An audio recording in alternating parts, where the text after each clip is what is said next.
we see that, and as the day goes on at Ne'ilah, which we'll do in a couple hours, is the pinnacle of that, where we do things that we wouldn't otherwise necessarily do. A good example is in the Shema, right? We say Shema Yisrael, Adonai Eloheinu Adonai Echad, and then the line after that, the rest of the year, Baruch Shem Kavod, that line is whispered for the rest of the year. On Yom Kippur, we say it aloud because we are holier, like the angels who say it aloud in heavenly court, according to the prophets. So there are a couple of these instances where, specifically on Yom Kippur, we say that we are like the angels. Come join. That would be important. Come join. There are plenty of seats. Anything that's open, we have more. We can let you in. Can pass these over to you.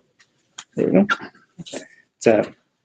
So this idea on Yom Kippur that we are holier than normal, that we want to be like the angels, and we see that in how we dress. We dress in white, and that's going to bring us to the first source.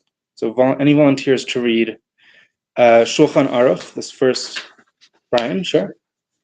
Some authorities write that one should wear clean white garments on Yom Kippur to resemble the ministering angels. It is the practice to wear the kittel, which is white and clean, and also serves as a garment for the dead. With its use, a person's heart becomes submissive and broken. So it's an interesting source.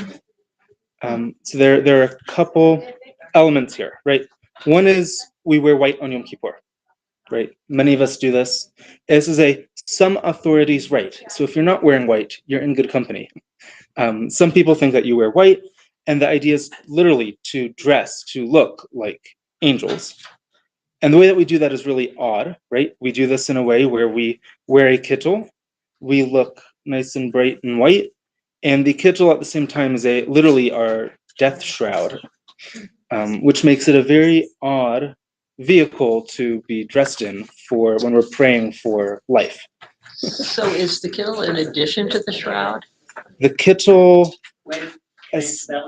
go for it. When we do a taharot, we have the shroud, but the kittel is placed over that, and then it's all bound together when we place the seed in the casket for burial. I don't want to get off the subject, but okay. Please feel free to ask. It's open in conversation. addition to the regular shroud. You get wrapped in I know shroud. what Torah is. It's fine. And then the kittel's on sort of an in-between step. Yes. And with this last comment in here is one of the things I find the most interesting about this source, that the kittel on Yom Kippur is designed to make a person's heart submissive and broken, which is a very odd comment. It's not normally the theme that we go for on Yom Kippur. Submissive maybe, but broken no, right? At least modern Judaism tries to frame Yom Kippur as serious, but it's hopeful, right? It's not entirely, like, we're not without hope that we will receive redemption or forgiveness or a good year. So this is an interesting twist on that. So with this, right, this is one of the most common examples. We wear white, we look like angels. There are other rabbinic sources and midrash sources that also talk about us looking like angels on Yom Kippur. Any volunteers for the second source, Pirkei Rabbi Eliezer? Robin? The archangel Samael saw that sin was not to be found among the people of Israel on the Day of Atonement. He said, before the Holy One, blessed be He, sovereign of all universe, your people are like ministering angels who are in heaven. Just as the angels have bare feet, so have the Israelites bare feet on the Day of Atonement. Just as the angels have neither food nor drink, so the Israelites have neither food nor drink on the Day of Atonement. Just as the angels have no knees, and likewise the Israelites stand with their legs unbroken. Just as the angels have peace obtaining amongst them, so the Israelites have peace amongst them on the Day of Atonement. Just as the angels are innocent of all sin on the Day of Atonement, so are the Israelites innocent of all sin on the Day of Atonement. Any thoughts, reactions, comments to these interesting comparisons. We don't have bare feet. Yes. We're all All right, wearing so shoes. knees and bare feet. So we're not. I'll start with the knees first. It's probably a simpler one. In I think it's Isaiah's description of Malchei Hasharet, the ministering angels. It is a single, unbroken, unbent leg, 2 feet straight together. The idea when we, especially for anytime we're saying the Amidah, right, core part of our service, we're supposed to stand with our feet locked together, as if it is a single, unbroken leg, again, like the angels. We happen to have many more times where we are praying on Yom Kippur than your average day. We have, say, the Amidah 2 extra times. And especially for a rabbi writing at a time where Yom Kippur services are all day, unbroken, dawn till dusk, you effectively have a single locked together leg for the day. The comment about shoes, the prohibition, right? So we have a couple prohibitions in Yom Kippur, right? One is to not eat or drink. They come from, the best translation of the Hebrew that I've seen is you want to torture your physical selves. We do that very well by not eating. But there are 5 prohibitions. One of them is you don't wear leather. But strictly speaking, the prohibition is on Eilat HaSandal, wearing sandals. So there may have been a practice, and from this source it's ambiguous, but there may have been a practice of not wearing shoes at all on Yom Kippur, which would be strange, especially today. But the idea of we want to be uncomfortable and shoes make you comfortable, it's kind of at odds with modern formal footwear where dress shoes or heels, like none of it's comfortable. So if the goal is to torture your physical self, high heels is a great way to do that. Yeah, Right. I'm wearing heels. But I also know that there are also 2 more chairs folded in the corner if we need. I know that my shul back east, we traditionally take our shoes off when we enter the shul on Yom Kippur. Right. So when we actually enter the sanctuary, we are stopped. Yeah. And again, the rest of the year, we are prohibited from praying with bare feet. You must be wearing shoes to pray. So this is yet another example. Yes. 2 more. Yet another example of how we are more like angels today than we are for the rest of the year. So back to the no knees. Mhm. We still bow. We still We bow bow. the hips, we bow the knees, Mhm. we bow the knees, go down. Yes. In Alenu, it specifically says bend the knee and bow. Yes. It does, and everybody just bows, but No, it's the bend the text knee says first. bend the knee Yeah. and then bow. In the footnotes or the side notes I read today, they said, be very careful not to bend your back. Do not flex your back. Yes. I don't know what was written first, Okay. Alenu or this commentary. I don't know when Pirkei Rabbi Eliezer was being written. They could be contemporary within a century, but I could be wrong on that. So they're right again. Yes, Alenu. We are explicitly supposed to bend our knees. Alenu is in the Yom Kippur liturgy, but originally was written for the Rosh Hashanah liturgy, and just all the days are holy enough that we keep saying it. My question actually is more in regards to it talking about sin, that the Israelites are innocent of all sin on the Day of Atonement, which essentially how we're human. How I don't get how that's actually accurate. So the hope is, and the motivating thought for the day, is that we should aspire so that by the end of Yom Kippur, right, we're going to use all of our time as best as we can, asking for forgiveness, interceding with God, praying for forgiveness, talking to our friends, our colleagues, the other people we interact with, asking them for forgiveness and atonement, that by the end of our high holiday process, culminating on Yom Kippur, that we have been forgiven, and it's as if all of our sins are wiped away. Right? It's a wonderful aspirational goal. It's also a great goal. Right? This is what we work towards today. This is what we build up to at Mincha and Ne'ilah in particular, that we are wiping away all of our sins, all of our transgressions, so that we may be inscribed and then at Ne'ilah sealed in the book of life. That is the governing theme across the liturgy. So this comment here, right, that the angels are innocent of all sin, right? Angels, in classic rabbinic thought, angels do not have free will. That is one of the guiding differences between the angels and humans, that because they don't have free will, they cannot sin. We do have free will. We therefore can and do sin, and it's our task on Yom Kippur to undo that. And again, become like the angels in that regard, that we may have all our sins wiped away as if it's a clean slate. I have another question about that. So all of the statements, it's just as the angels have X characteristic, on the Day of Atonement we have this characteristic. But in the last comment it says, just as the angels are innocent of all sin on the Day of Atonement, so are the Israelites innocent of all sin on the Day of Atonement. So why specify that the angels are innocent of sin on Yom Kippur rather than just innocent of sin in general?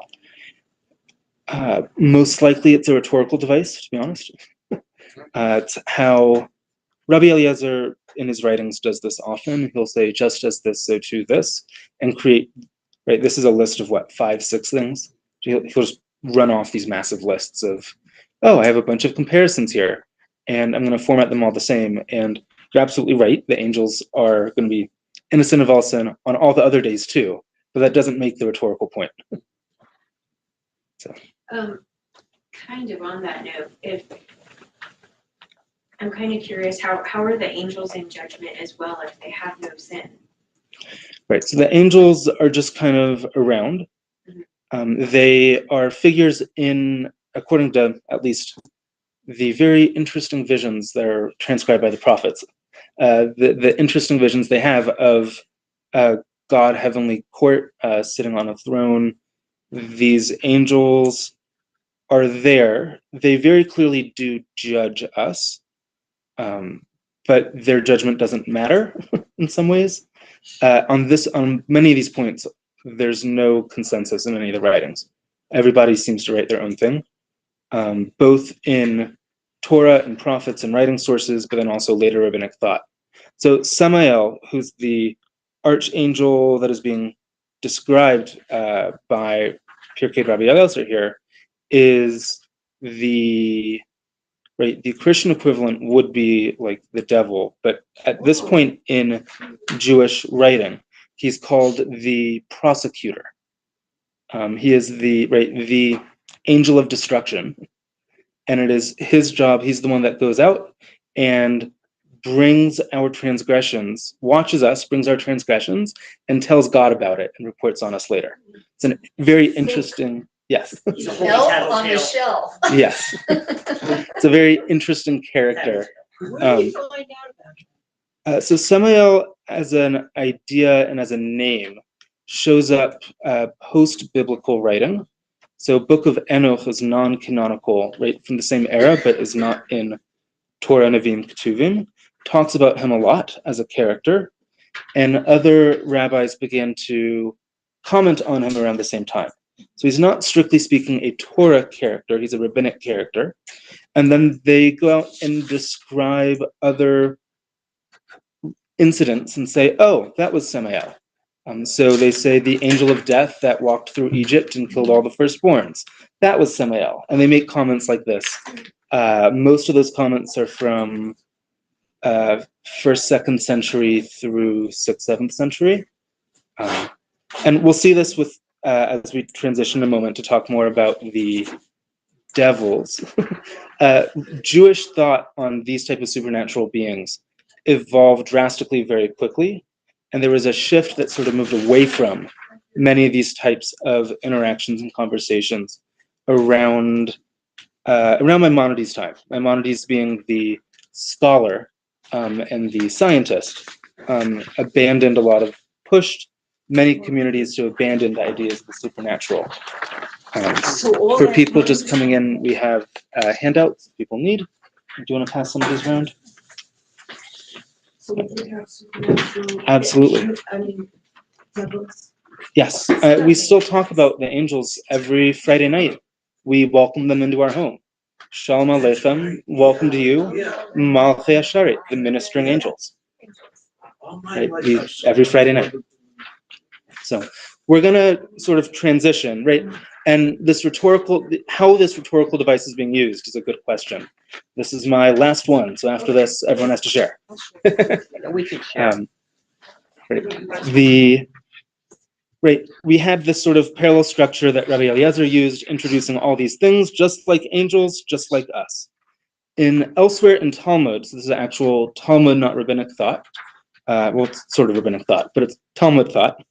The rabbis make comments that a very similar structure relating demons to the angels and humans too.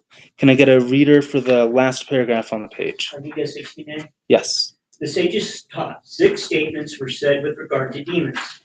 In 3 ways they are like angels, and in 3 ways they are like humans.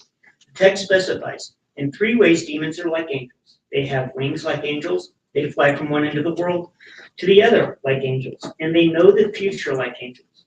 And in 3 ways demons are similar to humans. They eat and drink like humans. They multiply like humans, and they die.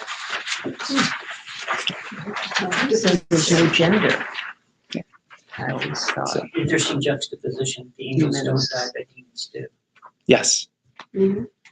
It's a very interesting They comment. can really pass as humans. They can. They eat and drink, they multiply, and they die. Wings are a giveaway, though. Oh. And Right. I believe it's also taught that we cannot see them, so it would The matter if they, demons? yeah, Yes. we can't see demons. Were demons fallen angels or not angels? No. That's a Christian. So It's weird. on that note of whether we can see them or not, if we flip over the second English paragraph, if someone wants to read, the one labeled Brachot 6a, but the rest of the page is all Brachot 6a. John, yeah. It was taught that Abba Benjamin says if the eye was given permission to see the demons, no creature would be able to withstand them. Similarly, Abaye said, they are more numerous than we are, and they stand over us like mounds of earth surrounding a pit. Rav Huna said, each and every one of us has 1,000 demons to his left and 10,000 to his right. Yes. So they are everywhere. Hate to break it to you, the demons are everywhere. But we can't see them, supposedly. It's an interesting source. Yes. Yeah. Yeah, Jonas, do demons speak through people, bad people who are bad influences? That's a good question. I'm not sure I can give a definite answer. For some of the stories recorded in Talmud, at least, that involve demons, sometimes the demons are just a reason to justify certain behavior. So there's a halacha, there's a rule. If you are on the road and you need to cut across someone's lot, and that lot is a ruined building. So if you are alone, you should not cross through that lot because of the demons. And that's the entire statement. And then they debate, if I'm one person versus 2 people, does that matter? Can having a pair of people scare off the demons? And some of the discussion around those rulings are skepticism of if someone is going to lure you off the path or you hear a voice. Is it a person? Is it a demon? Is there someone out to get you? The demons very clearly are malevolent. They have interesting thoughts on even numbers. If someone wants to read the first paragraph on this page. Yeah. Rav Papa said, Joseph the demon said to me, if one drinks 2 cups of wine, we demons kill him. If he drinks 4, we do not kill him, we merely harm him. If he drank 2 cups, we kill the drinker whether he drank unwittingly or intentionally. If he drank 4 cups intentionally, then yes, he is harmed. But if he does so unwittingly, no, he will not be harmed. So there are this section of Talmud keeps on going on about different things you would do in either odd numbers or even numbers so that you can make sure to keep the demons at bay. They're very clearly malevolent, right? Whether you are walking through an unattended lot or a rundown building, if you're doing something on your own and have drawn their wrath by doing anything that remotely touches an even number, especially apparently the number 2, you might be in trouble. It's right. What if you have 2 cups of wine, but you're on your way to the 3rd? Do they give you like a? Then you're fine. The rabbis actually, they do this all the time. That's at the end. Yes. So if you've drunk 2, you may as well keep going. So- And if you have 4, you should probably go around 5. Well, I so was gonna say, don't finish that fourth one, start at the so changing holidays. This piece of Talmud comes from Psachim, is part of a conversation about the 4 cups of wine at the Passover Seder. That if you have 4 cups of wine, are we inviting demons to our Seder? At the end of the day, the rabbis say no, thankfully. But We gotta have the This fifth is one like- during this lockdown. yes, I mean, why are you bringing this up to us? This is like, why do I want to know this? so we'll wrap up with some of those questions. So you said angels do not have free will. Yes, What about demons? demons very clearly do. They are under divine control, sort of. Again, where Jewish thought and Christian thought overlap on this is very difficult to disentangle. But it does seem like the demons do act on their own free will, and then God kind of makes fun of them when they do something that they shouldn't. They're interesting stories. Right. Yes. Yeah. Well, why do the rabbis think that these demons exist? They think that they exist. Do you want to read the last paragraph on here? One who seeks to know that the demons exist. One who seeks to know that the demons exist should place fine ashes around his bed, and in the morning the demons' footprints appear like chickens' footprints in the ash. And who seeks to see them should take the afterbirth of a firstborn female black cat, born to a firstborn female black cat, burn in the fire, grind it and place it in his eyes, that he will see them. Must then place the ashes in an iron tube sealed with an iron seal. Must the demon steal it from him, and then seal the opening so he will not be harmed. Rabbi Abai performed this procedure, saw the demons, and was harmed. Hades prayed for mercy on his behalf, and he was healed. So clearly the rabbis knew that demons existed because they could see their footprints. We also have other stories like the top source, the one that we just read, of Rav Papa, who has conversations with Yosef the demon all the time. And I can't tell, sorry, Yosef. I can't tell. No relation, No that's relation. not me. I have only been here since 1973. So it's difficult to tell whether Yosef the demon is an archetype of a demon, and just all demons apparently have the name Yosef, or whether it's a specific demon that all the rabbis are talking to, and this is just the social demon that they can ask questions about. It is very unclear. There are 4 or 5 Yosef the demon stories in Talmud, where Yosef the demon has a conversation about what the demons do and what they think and how they react, and about the court of the demons and the king of the demons and all these other interesting things that pop up in Talmud, in the Babylonian Talmud. So that's one way we know them. Apparently we can test for them. It doesn't seem like this test has a high success rate, given the end of the story. I was gonna say, if I put fine ashes around my bed, the only footprints that are gonna be in the morning are either gonna be mine or the cat's. Right. And again, this is from a very different era of Jewish thought, right? And there's a reason why Rambam, why Maimonides, and as a physician, very much disapproved of all these ideas. And there's a real shift in Jewish thought stemming from his time, because he was so active saying, no, let's actually think scientifically with rigorous inquiry and not just throw ashes at a bed or seal them in an iron tube and see what happens. Right? Maybe there's value in it. It's a very different way of thinking about the world that we have. Although also sought a lot to change how rabbinic thought happened in the Middle Ages, in moving us away from superstition and more towards rational thought. There's several rabbis over time, and this follows the general trend of many Western religions, where, right, if you take Christian writings, you have a lot more, again, interesting, colorful stories about saints and miracles and monsters and angels and demons that arise depending on what part of the world you're in, 4th century to 14th century, and then Enlightenment era Renaissance, and then Enlightenment era Europe very much pushed away from those.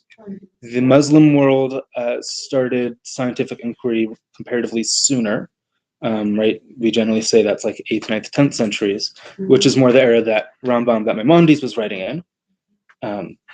Right, but they had a similar transition, and the very early Muslim writings, again, talk about jinns and spirits and these interactions between Muhammad in the desert with other entities that shape different conversations that show up across their texts. We have these texts too, so this is one of the reasons why I want to bring this up, is especially on Yom Kippur, where it's a day incredibly laden with different value statements. Right, we're talking about what is good, what is not good. We have all these different ways of thinking about how we behave as a society.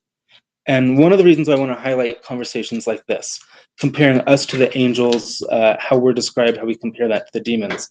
Our society is not fixed. Our viewpoints have changed drastically from this era, but they've also changed even just within our lifetimes of what is given to be right and wrong within our community.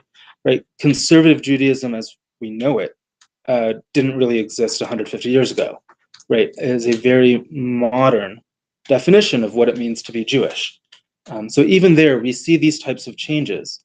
And as we're thinking about over the course of the rest of the day, how we act out being good little angels and are striving for holiness and forgiveness, that those ideas have changed too.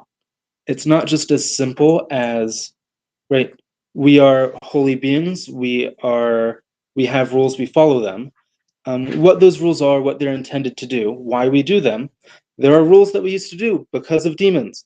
And now where we don't necessarily embrace demons into our everyday thinking, it is still, I think, a useful exercise as we plead our case before the heavenly court, which is this relic of this other way, this very spiritual, metaphysical being approach to Judaism, that it's a different way of thinking, but doesn't mean it's necessarily no longer useful, especially on a day like today where all through all of the repetitions of the Amida, we say we're going to be like the angels and we are holy. We say this over and over again, right? The heavenly court above, like the heavenly court above, so too the human court below, is how we start Kol Nidre. So that brings us to the other reason, is I think it's interesting for us as we're talking about this. It's really the only holiday on the Jewish calendar at this point where we directly invoke these ideas of a heavenly court with angels and other beings, maybe Passover with God comes with 10 plagues. But the rest of our calendar has been entirely divorced from that. We talk about Sukkot, Passover, Shavuot as agricultural holidays. They have spiritual elements, but we don't talk about it in the same way. So Yom Kippur is the exception in that regard. So I think it's useful to also talk about some of these ideas on a day where we're praying with these ideas the whole day. The other reason that I like bringing up these texts now is, and there's one more source on here we haven't talked about, it's the third one on this backside. Rava said, can I get one more volunteer to read? Rava said, crowding at the gatherings for Torah study during Elul and Adar is due to demons. Fatigued knees are due to demons. Those clothes at the stages that wear out, despite not engaging in physical labor, is from friction with demons. Foot pain is due to demons. So it's an interesting list, right? Some of these we definitely experience on a day like today, like fatigued knees and foot pain, standing all day. The crowding at gatherings for Torah study. is due to demons. So there was a phenomenon that was observed by Rava and rabbis in the world, comparatively ancient world, that the halls of Torah study and the gatherings to go study Torah in the months of Elul and Adar, so 2 of the months on the Jewish calendar, were packed. They'd be much more busy than the rest of the year. Elul is the month we just finished, right? Rosh Hashanah starts the month of Tishrei just after Elul. Adar is the month immediately before Passover, is 6 months later. So it's unclear when I look at this, whether this is natural crowding because people are coming to get ready for Rosh Hashanah, for Yom Kippur, for Passover, right? Trying to learn what they need to do or what laws they need to keep, or they want to come and just like here for high holidays, there's an element of see and be seen for high holidays, that there's pomp and circumstance for Rosh Hashanah and Yom Kippur because everyone is here. And for the vast majority of us also, similarly, we're at a Seder for Passover, and the rest of the year may or may not be as consistent, right? This is the time of year where I actually have to worry, do we have enough books for everyone? Which is a wonderful problem to have. And right, it would be wonderful if on a Shabbat morning, we also had to worry about how many books we had, but that's comparatively rare.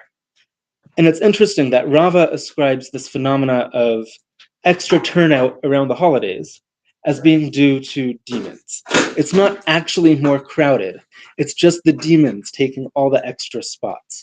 So, right, if there's anything that I want to ask you, please do not assume the person next to you at services today is a demon. That is not what we are here for, right? And all these other, right, and it's interesting here with Rava, here these demons are afflicting us in ways that are not necessarily beneficial, but they're not malignant and deadly. And it's very different than the conversation with Yosef the demon, who said, if you drink 2 cups of wine, we kill you. If you drink 4 cups, we don't kill you, we just maim you. Right? These are much more benign concerns that we're attributing to demons, right? Foot pain, fatigued knees, worn out clothes are signs of just everyday life. So then the last sort of takeaway that I really want to bring with this is today on all days, right, we're talking about God and forgiveness and being like the angels in the heavenly court. But that doesn't mean that these conversations necessarily go away, right? At least the demons are part of this conversation for the rest of the year. They're showing up in our benign labor and our daily tasks. They're making our everyday experience, our foot pain, our hurting knees, our aching knees, right? These are everyday afflictions that we have.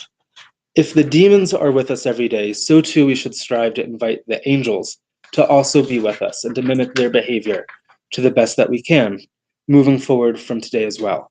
That it's not just on Yom Kippur. Yes, on Yom Kippur, we strive extra hard to be like the angels, and we're given permission because we are holier, we're in this process of atonement on Yom Kippur, to be like the angels, but that doesn't absolve us from the rest of the year.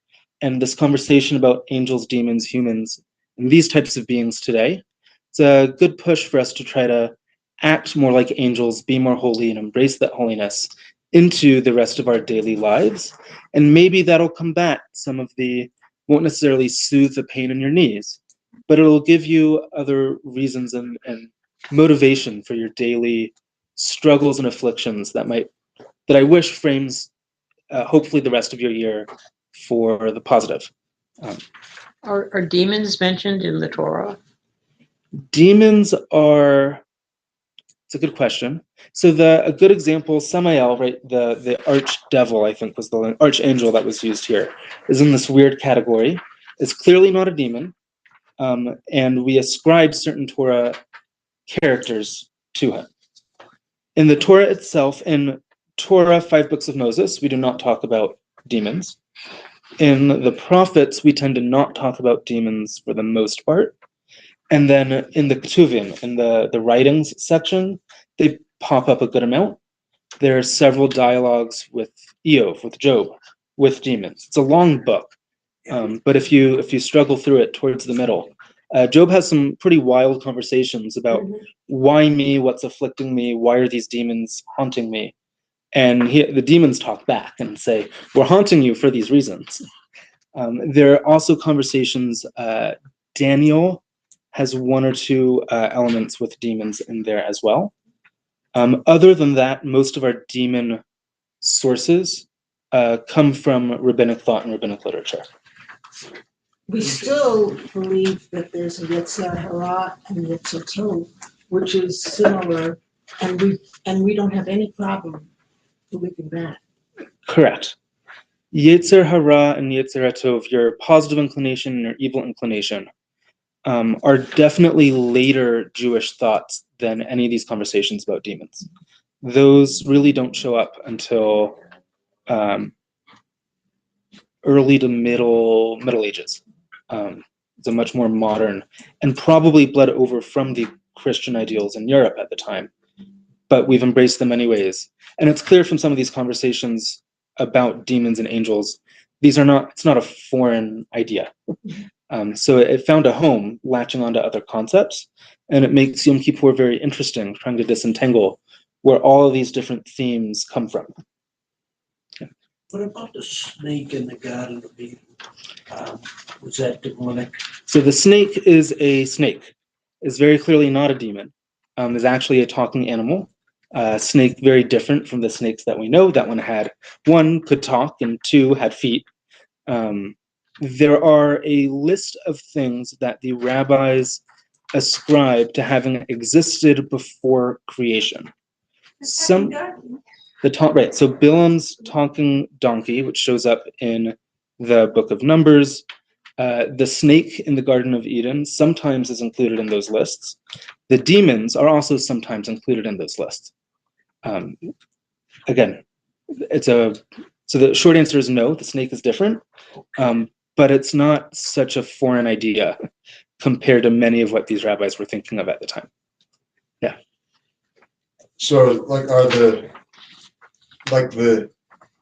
we expect to act any differently to grab the demons, or just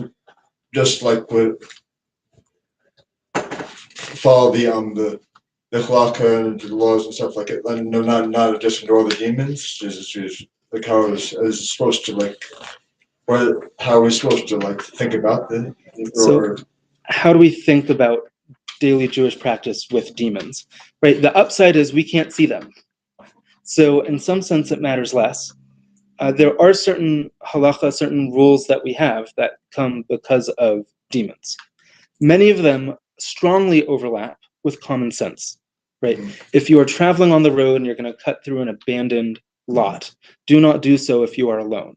Another example is if you leave food or water on your bedside uncovered overnight, you should check it before you eat or drink in the morning. Again, right? And there the rabbis say demons in the form of snakes will insert venom into an unattended glass of water on your bedside, which is a very fanciful argument to say if you're especially in these types of communities thousands of years ago, unattended water is probably not the safest to drink. There's probably some validity to that, right? Modern healthcare solves many of those issues, but some of this thought has been incorporated into the way that we observe Jewishly. For certain kashrut agencies, for certifying something being kosher, they will check whether everything is sealed in a kitchen overnight. Many others don't care. It's also good food handling practice to seal food overnight. So in many ways, it's a good thing to check anyways. So many of the what's left from the conversations about demons, and from a halacha, from a Jewish practice standpoint, we're doing anyways. There are other things like this only drink odd numbers glasses of wine that we don't necessarily embrace anymore. And I am not worried that if I have 2 glasses of wine or 4 glasses of wine, that the demons are going to get me, right?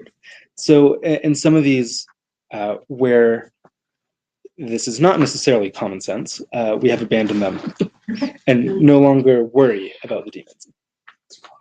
Only time I worry about 4 glasses of wine is if I have to drive. So earlier we were talking about how demons are here, but we don't see them. Do they have two things? Do they have the ability to be able to like just move furniture or affect our physical world? So that's one. I know that in the Christian side that can happen. I don't know. Short answer, yes. About it all the time. Short answer, yes. They also can take the shape and become visible. They can take the shape of animals or humans or other people just as well. I don't know of any stories about possession. So is this all like kind of, I presume not all of it is like actual or whatever, but I do find it odd that in Judaism, it seems like a period of time will go by and you have this thought process that like demons don't exist and this doesn't happen. But then later on, it seems to me as our world kind of gets more worse off, that then Judaism tends to just, okay, they're ready to have this tidbit of information now. And so I'm curious, like, why that's the case, and you would think that these things would be good for us to know sooner rather than later. Yes.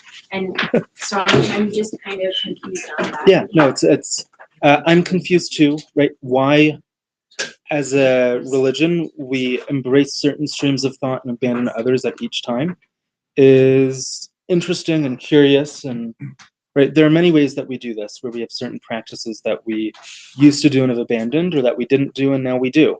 But at the end of the day, it is right. So I don't really know how to make sense of changing Jewish thought over time, besides saying that we're part of that process. Right, we are actively shaping the world around us and the community around us, and that we can contribute to shape that discourse as we will. So we're taught that we're created in the image of the divine and that we have this responsibility to live as a righteous and divine life as possible, but being human and having free will, we sometimes fall off the wagon. So is this concept of demons a way to displace our ungodlike behavior? You know, like the devil made me do it. You know, I didn't really mean to, but you know, it happened. So are these demons sort of here to sort of not only not excuse our behavior, but at least to help us sort of face the fact that we're not 100% righteous all the time? Maybe. The vast majority of our demon stories in Talmud are not demons luring us to do wrong, right? They are demons taking advantage of wrong things that we are already doing, okay, right? Or things that are unsafe or dangerous that we are doing, and the demons see that and take advantage of it, and that it is a moral imperative for common sense, right? How that interacts with something like drinking wine, I don't really know. Right, but again, common sense is a good thing to have if you are drinking. Is there a chief demon? Is there a devil? There is a king of the demons that does show up. At least we are told so by Yosef the demon. Talks sometimes about the king of demons. Yeah. And our time is up. And our time is up. So with that, I want to thank everyone for being here. I want to wish you a Gemar Chatima Tova. We're ending just a couple minutes early so that we can get ready for Mincha, which will start in roughly 10 minutes at 5 o'clock. Like if you got bad behavior. Thank you. This is very